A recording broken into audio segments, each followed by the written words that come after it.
Jean-Baptiste Dubourg, forcément, du beau parti. Ça finissait pas de patiner. Allez, à mon avis, eh bien, je pense que Damien Crépeau a dû encore une fois... Hop, on a du jaune, bien sûr, au fond du circuit. Oui, Crépeau en tête. Finalement, alors attends... c'est Jean-Baptiste qui est en haut, qui est en vrac comme ça, oui c'est Jean-Baptiste. Andrea qui est en train lui aussi de remonter, voilà Crépeau en tête devant Mercier, Méa, Jean-Baptiste Dubourg à la lutte avec notre ami Anthony Viriot là. Ah là c'est la grosse explication. Hein. Voilà David Méa, Jean-Baptiste Dubourg, Jean-Baptiste qui essaie de remonter pour la troisième place par l'extérieur, peut-être sur David Méa. Extérieur, il a fallu le tenter, oui c'est réussi pour Jean-Baptiste Dubourg qui repasse en troisième position, la tête, donc Damien Crépeau la deuxième place. Vincent Mercier, ils vont repasser devant nous, attention ça glisse. Ça glisse énormément, voilà c'est ça.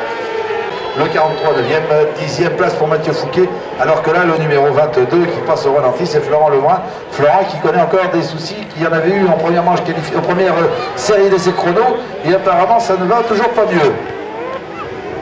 Andrea Dubourg, où est-ce qu'il est passé Andrea? Aïe. Eh ben il est resté au fond là-bas, non?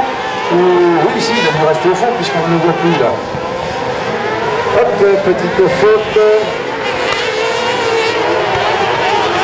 Voilà, c'est fait sur Vincent Mercier. La deuxième place, il s'est fait croquer.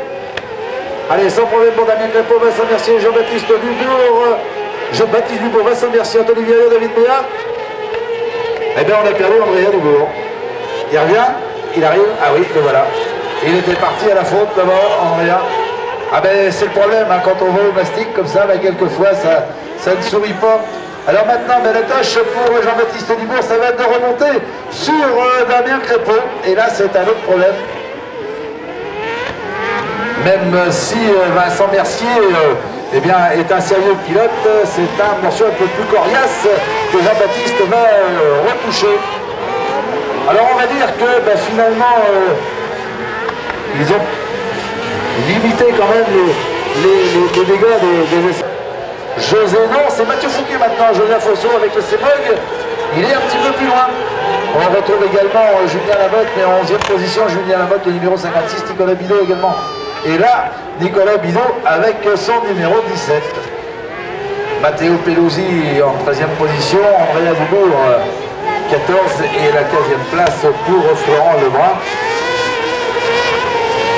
Le voilà Jean-Baptiste, le voilà donc Andrea. Il se bat maintenant comme un beau diable pour essayer de remonter, mais ça va être très pour Jean-Baptiste Dubourg, Vincent Mercier. Attention Vincent, parce que là Anthony Viriot revient au contact pour le gain de la 3e place. David Méa 5e, mais là un petit peu plus loin quand même. David Méa pratiquement à 3 secondes. Et oui, c'est ce que j'étais en train de craindre. Hop là, Anthony Viriot. Un coup de tenue, c'est pas... non, ça va, c'est reparti. J'ai bien eu peur là quand même pour Anthony qui démontait bien haut. À force de tangenter les talus, quelquefois, eh bien, on se fait un petit peu surprendre. Voilà pour l'arrivée de Crépeau sans problème. Encore Andrea Dubourg, alors qu'il me semble que c'est Matteo Pelusi là-bas, le numéro 53, oui, qui était à la faute, qui va en terminer. Voilà, 12e place pour Andrea Dubourg. Bah, je pense que pour lui, ça va être très compliqué. Hein. Et ça fait 2 week-ends que ça dure puisqu'ils ont cassé un moteur en finale il y a 15 jours à Saint-Julien. Et là, pour arriver à remonter ça, eh ben, ça va être compliqué pour Andrea. Il va falloir avoir un moral de vainqueur. Comme il n'aime pas perdre, je peux vous assurer que ça va certainement le chatouiller.